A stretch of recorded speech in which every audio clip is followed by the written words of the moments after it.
Bonjour à tous, bonjour à toutes, j'espère que vous allez bien. Je suis ravie de vous retrouver dans une nouvelle vidéo qui sera la vidéo hebdomadaire de l'update lecture. On va parler des lectures que j'ai faites la semaine précédente et je dois admettre que c'était une semaine assez décrescendo en termes de qualité ou en tout cas d'appréciation des romans que j'ai lus.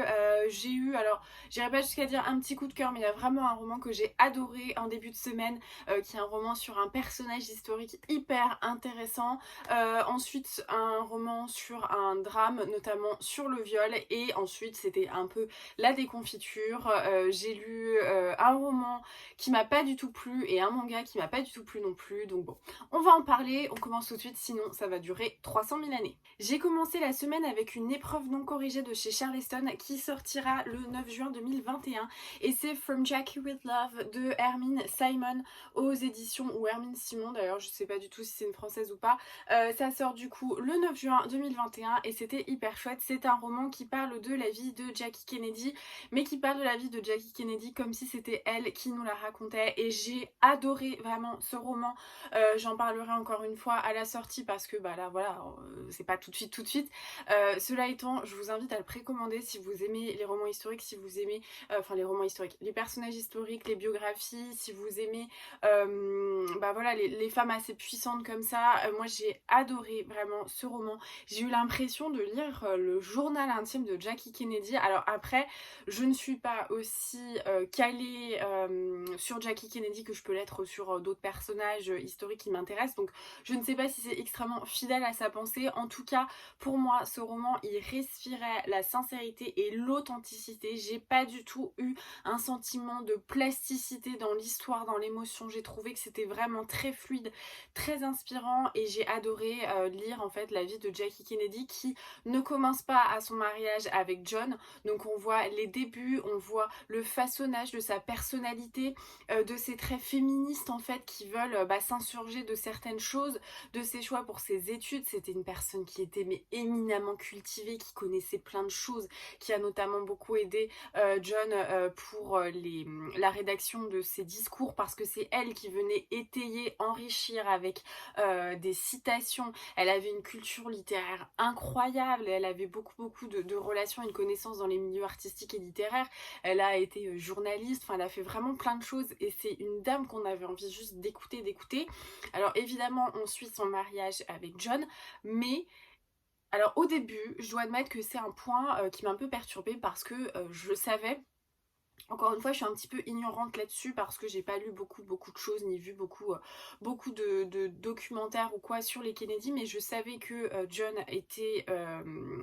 avait une addiction au sexe et que c'était extrêmement problématique, scandaleux, sulfureux, etc. Chez les Kennedy, qu'il y avait plein de répercussions sur la famille et tout ça. Et j'ai trouvé finalement que c'était très absent. Alors on le dit, on le cite, hein, on l'ignore pas, mais je me disais, mais comment ça se fait qu'on parle pas autant de John et ces trucs? Et ensuite je me suis dit, mais pourquoi tu as besoin qu'on parle de la vie de cette femme sans parler de son mari? Et en fait je me suis dit, bah oui c'est vrai, ici on parle de Jackie, on parle pas juste des Kennedy.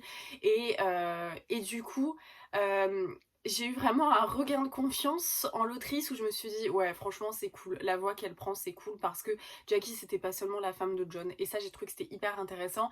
Pareil, on assiste du coup à l'assassinat de John au milieu du roman, donc il se passe plein de choses après, et ça j'ai beaucoup aimé parce que du coup c'était la faire vivre, revivre, mais au-delà de son seul statut de première dame et de Jackie Kennedy. J'ai trouvé que c'était extrêmement fin comme analyse, comme manière en fait d'envisager les choses et sa vie, et c'était hyper intéressant. Alors effectivement j'ai trouvé que il y avait parfois un côté qui était un petit peu plus méthodique, un peu plus voilà, c'était plus on n'allait peut-être pas assez dans ses émotions. Alors évidemment il était cité, etc., mais j'ai trouvé que parfois on allait un petit peu vite sur certains sujets. Alors encore une fois c'est 300 pages pour sa vie, donc effectivement je pense qu'on pouvait pas non plus laisser traîner et puis étirer des périodes difficiles, douloureuses, avec des descriptions de sentiments, d'état d'esprit et tout ça. Je l'aurais bien aimé, mais c'est un livre qui pour moi aurait pu faire aisément 600 pages, je les aurais lues et j'aurais énormément apprécié. Mais voilà, du coup il y a quelque chose parfois qui donne un peu de distance, de froideur dans l'émotion de Jackie, parce que c'est elle qui raconte, mais c'est elle qui raconte vite, parce qu'elle raconte sa vie sur 300 pages. Donc on a parfois, voilà, j'ai eu moi ce sentiment de me dire j'aurais peut-être aimé plus, j'aurais peut-être aimé mieux connaître ses sentiments, ses réactions qu'en une seule phrase.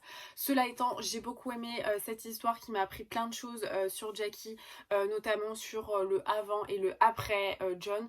J'ai trouvé que c'était une femme incroyable, très forte, qui malgré tous ses combats féministes, ses combats culturels, ses combats d'égalité, son humanité qui était vraiment incroyable, et bien elle a quand même toujours eu, elle, dans sa conscience, une espèce de nécessité d'avoir un homme en fait, mais une nécessité un peu particulière, et j'ai trouvé que c'était assez chouette parce que elle avait cet attachement pour des hommes, elle tombait facilement amoureuse, elle tombait facilement en admiration, mais pour autant elle avait une grande indépendance, et une indépendance tant de mode de vie que une indépendance intellectuelle. Donc j'ai trouvé que c'était extrêmement intéressant, c'était vraiment une chouette femme, et j'ai hyper hâte de lire autre chose. Alors si vous connaissez des ouvrages sur Jackie Kennedy, ou même des documentaires, ça m'arrive, j'aime bien le documentaire, n'hésitez pas à me les suggérer en commentaire, parce que ça m'a vraiment donné l'eau à la bouche pour découvrir un petit peu plus des aspects en fait de la vie de cette femme qui était quand même assez exceptionnelle. Ensuite j'ai lu Le rouge n'est plus une couleur de Rosie Price aux éditions Le Livre de Poche. C'est une lecture qui était assez intéressante, et j'ai du mal en fait à totalement figer mon avis sur celui-ci, parce que il y a des choses que j'ai aimées et il y a d'autres où je suis un peu je sais pas trop quoi en dire. En fait on suit Kate et Max qui sont de très très bons amis à l'université. Kate c'est une solitaire, elle a pas beaucoup de copains, elle a pas trop envie non plus de s'impliquer dans les soirées étudiantes et tout ça, et Max c'est un petit peu tout l'inverse, et ils vont se connecter d'une manière un petit peu random comme ça et devenir de très bons amis et se vouer une grande confiance, une grande affection qui dépasse l'attirance sexuelle, et c'est vraiment je trouve quelque chose que j'ai aimé, où en fait finalement voilà, on peut avoir un garçon et une fille qui n'ont pas juste envie de se culbuter à une soirée étudiante. Donc j'ai trouvé que leur relation était assez profonde. J'ai bien aimé cet aspect en fait de cette amitié, de cet amour, mais vraiment fraternel, assez fort. Et on est dans un milieu un petit peu artistique, puisque la mère de Max, c'est une grande réalisatrice. Moi dans ma tête j'avais un peu Coppola, mais bon voilà. Qui du coup, bah, ils ont une famille assez aisée, cultivée, le père est médecin, et de son côté Kate c'est pas du tout le cas. Elle vient d'une famille où le père alors est décédé ou absent, je ne sais plus, sa mère était tombée dans l'alcoolisme, et donc c'est pas du tout, voilà, on a vraiment un clivage entre ces deux environnements familiaux, et Kate va passer de plus en plus de temps auprès de la famille de Max, puisque en plus de ça elle aspire à intégrer une école de cinéma, donc elle va nouer des liens avec la mère de Max, et elle va se faire violer par le cousin de Max. C'est au début du roman, c'est anecdotique, et en fait on va voir comment on est parti de cet événement tragique, ce traumatisme, et les conséquences que ça va avoir sur l'avenir, sur ses relations avec les hommes, sur sa santé mentale, bah voilà, sur plein de choses. Et on va suivre ça, et à côté on va voir Max qui va venir repartir en fonction de ses stades d'études, etc. Je reste un petit peu perplexe par ce roman, parce que j'ai beaucoup aimé l'aspect psychologique, l'impact psychologique que ça va avoir sur Kate, parce que c'est une certaine manière de l'avoir abordée, c'est une manière qui est un peu, voilà. Il y a des scènes qui mettent extrêmement mal à l'aise, qui sont dures à lire, avec un petit peu de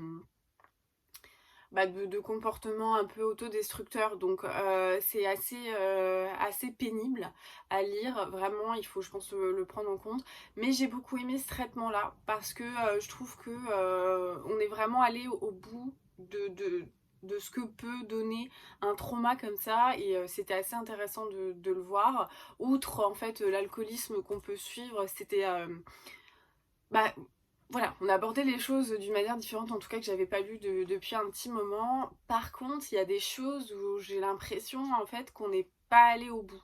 J'ai l'impression qu'il y a certains aspects de l'histoire, par exemple la relation Kate et Max, quelle qu'elle soit, j'ai trouvé qu'il y avait un loupé en fait, qu'on avait commencé et qu'on s'était arrêté au premier segment et pas au reste. J'ai trouvé qu'en plus de ça, on aborde aussi au début les projets, la vie de Max, et finalement on a quelque chose qui s'estompe.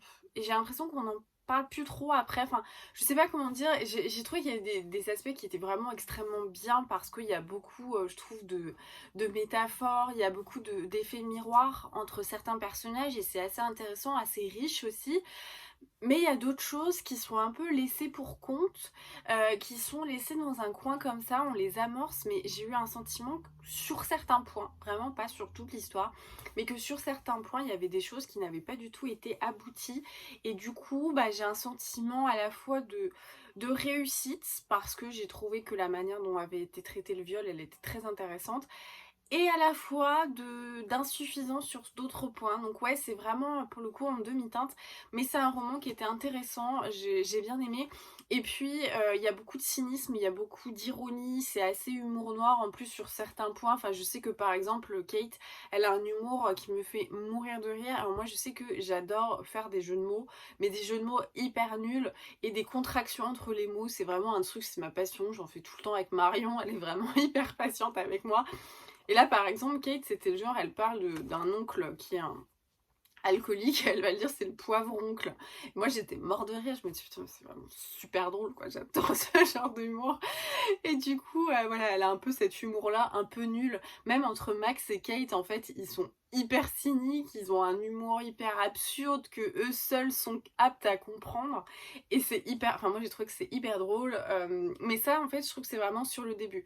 Ensuite, sur le reste de la relation, c'est un petit peu moins présent. Mais donc voilà, il y a des aspects que j'ai bien aimés. Globalement, j'ai un peu eu l'impression, sur le début, d'être dans une comédie de Woody Allen.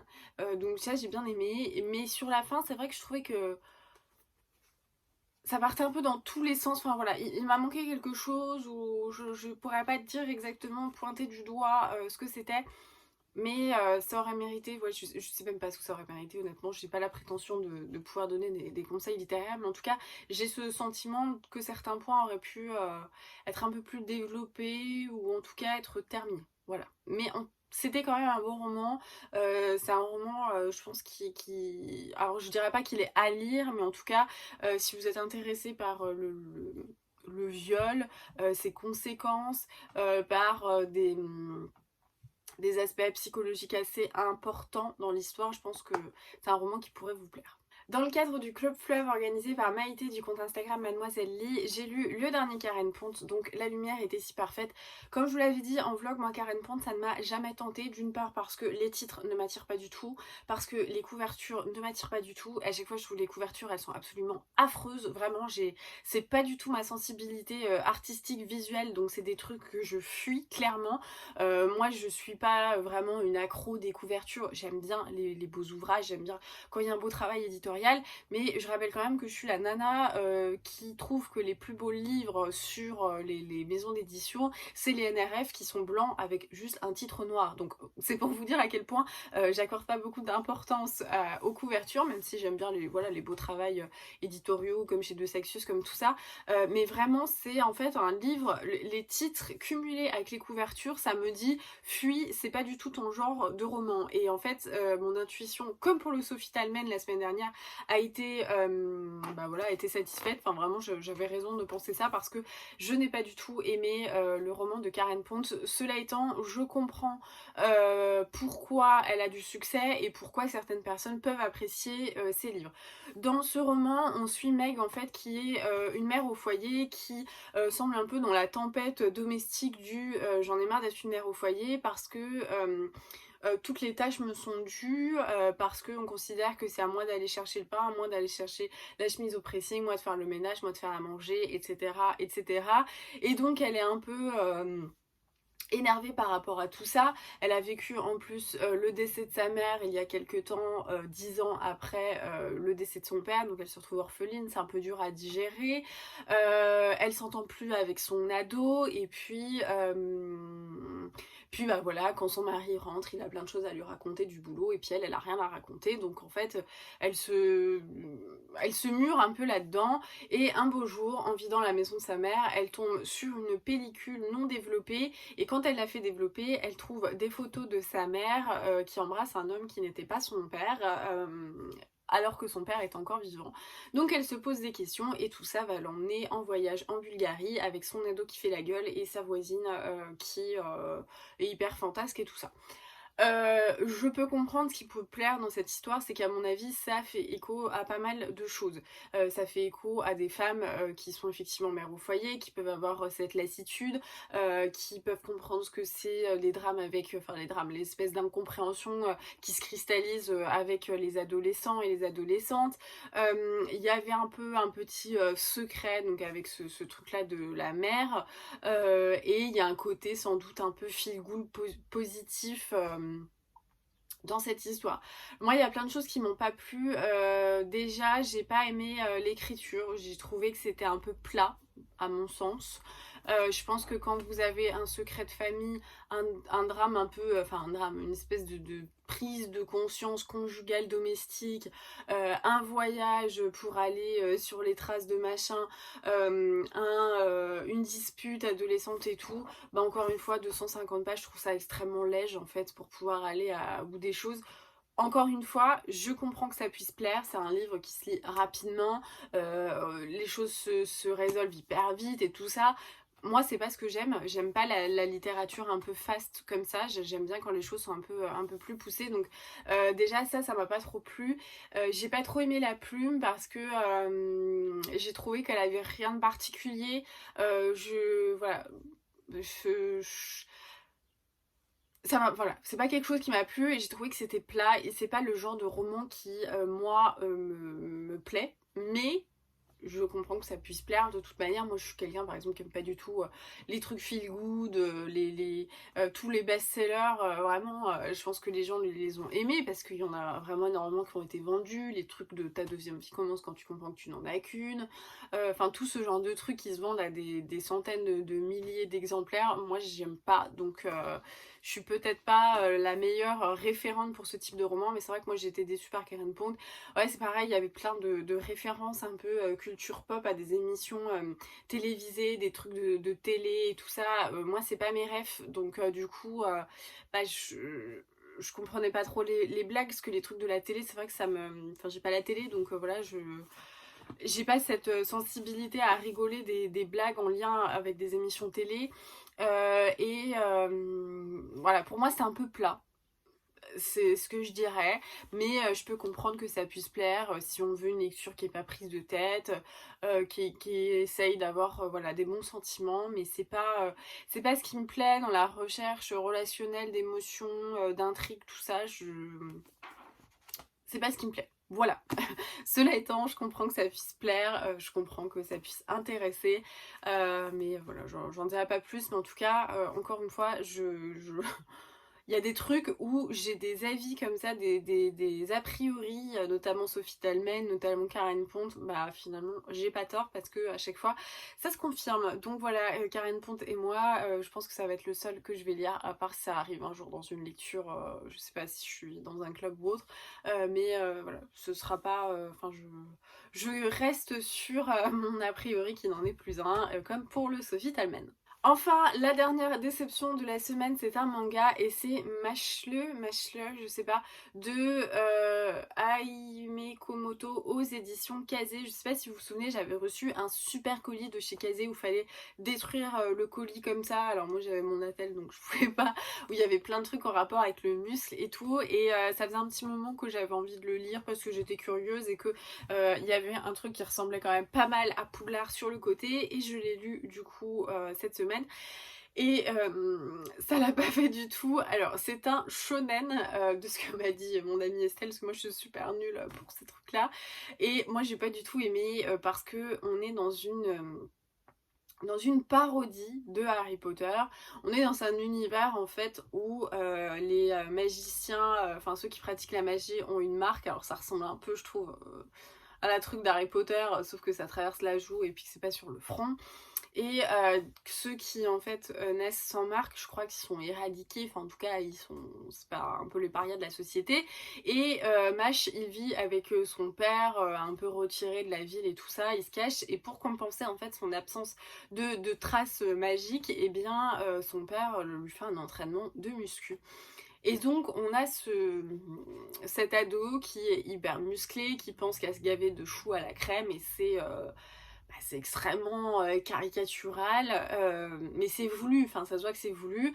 Et donc un beau jour, dans cette école de magie, il y a un élève qui est élu chaque année et qui devient un peu le tout puissant, le mec adulé, qui va avoir des hautes responsabilités, qui va avoir beaucoup de pouvoir et de privilèges dans la société. Et donc il y a un deal qui se fait, Mash doit essayer de devenir cet élève malgré le fait qu'il n'a pas de pouvoir et tout ça.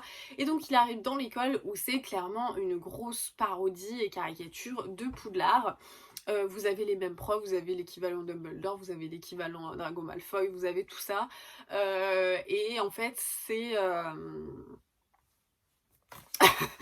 je saurais pas comment vous dire. Alors déjà, voilà le type de dessin. Donc comme je vous disais, moi, c'est des trucs qui me plaisent pas.